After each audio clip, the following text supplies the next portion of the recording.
Now this is the transformer architecture. The word dependencies are captured using this operation, which is called positional encoding. It is basically an encoder-decoder architecture. So on the left part, we have the encoder, and on the right, we have the decoder part of the architecture.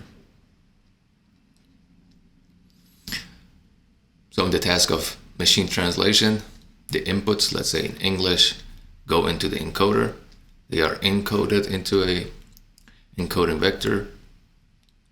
The outputs,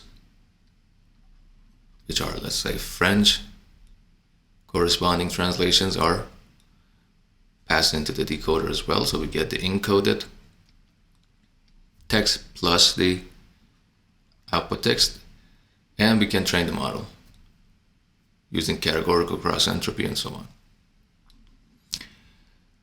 For this capsule, I'm going to focus on GPT. So the first GPT model was introduced 1 year after Transformers, 2018. And it is an abbreviation for Generative Pre-Training. What they basically did was to maintain only the decoder part and drop the encoder. And instead of outputs now, we have the inputs going into a decoder and producing softmax probabilities for the next word. It's autoregressive because to predict YT, we need to predict YT minus 1. It's called a decoder language model because we use a decoder. And it's a language model because it tries to predict the next word and model the probability and the distribution of a given language.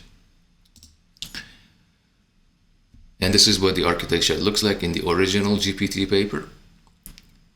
The organization is basically the same as the decoder part in Transformers. The piece of text and their position are encoded, passed into something called the masked multi-headed self-attention.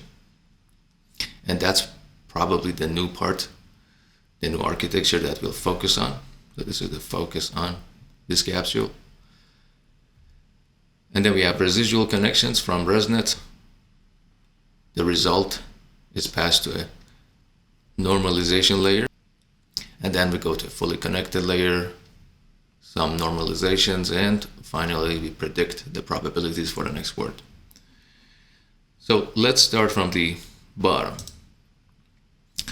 We set the first major challenge of going from RNNs into just fully attention, a model that contains only attention layers, is the word dependencies. What Transformers architecture did is use a trick called positional encoding to capture information about the position of each word. So let's say we want to predict the next word. The task would be given a piece of text such as answer the following, predict the next word, or the input shifted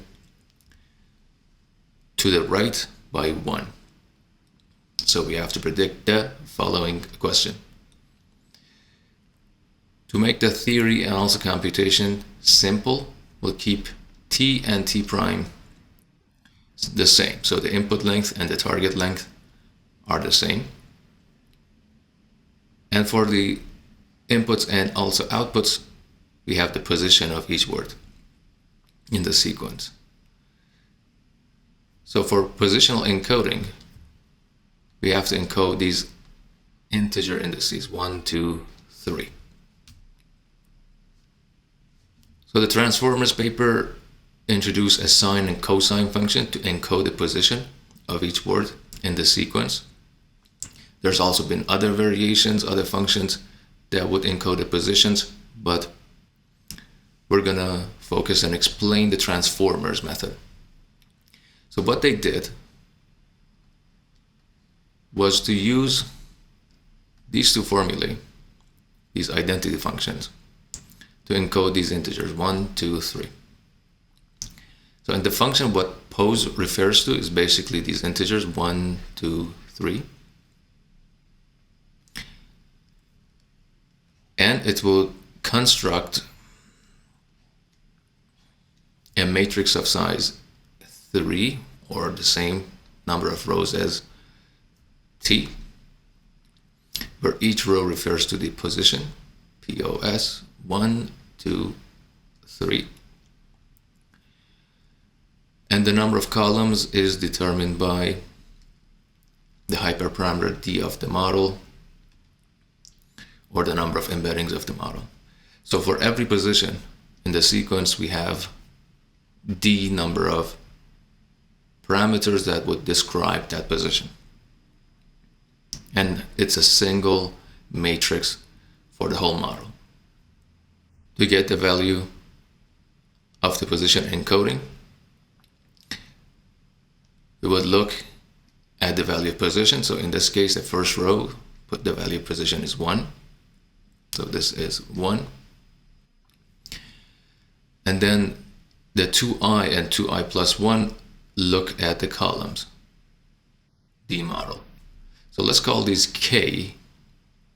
Let's say we have 1, 2, 3, all the way to K different columns. So for the first row and first column, this cell right here, we will look at the value of K. If it's even or can be represented as 2i, we will use the sine function. If it's odd, or if it's 2i plus 1, we'll use the cosine function here. K is 1 here, so we'll use this function. I would be 0. And then plug in position, which is 1, I, which is 0, D model, which is constant, in this case K, and calculate the position. So the reason the authors use cosine and sine, you see from this plot, for every integer, we can find the corresponding value on the sine chart or on the cosine chart. And this would give unique positional encodings for every position.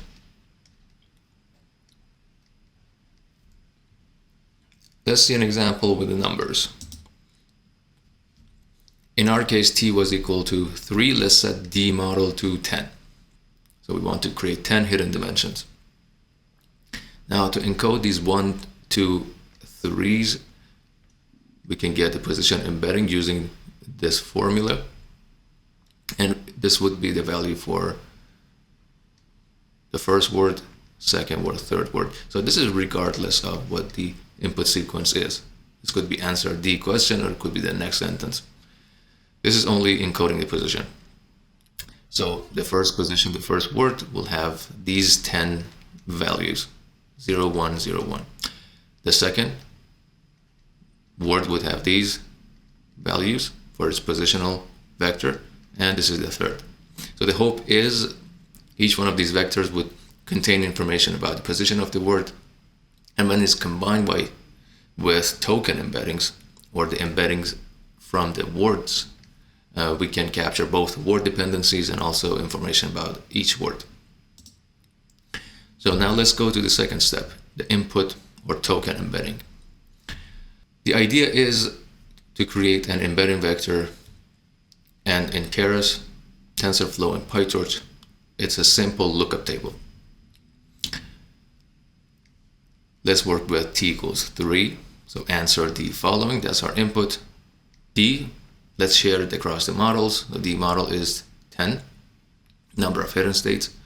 And let's start with a small vocabulary size. Let's say we only have 6 unique words in our corpus. So the idea of input or word embeddings is to take every unique word, we'll sort them alphabetically. Answer following here, please, question the. The number of rows would be the vocab size, which is 6. And for each word, we will have D model, just like position embeddings, D model parameters, which in this case is 10. So if I want to encode this sequence of length 3, I will look at the encoding of the word answer, which is this row. Then look at the encoding of the, which is the last row. And for following, I'll look at encoding of following. So in the same order, if I stack them on top of each other, this is what we get. The vector for answer, the vector for the, and the vector for following.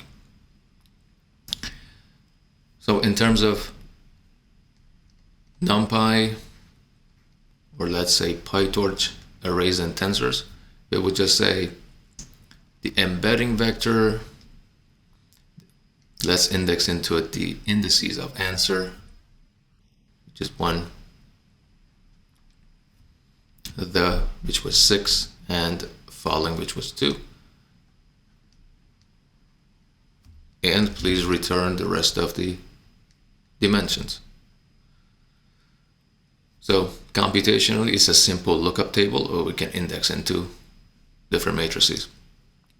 So when we get the input embeddings and the position embeddings that we got before, the next step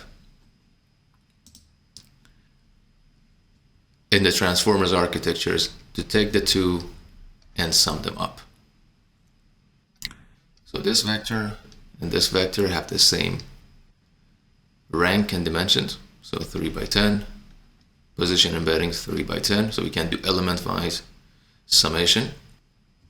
And we basically get the result of this segment of transformers, which will hopefully contain information about each word in the sequence plus each position in the sequence.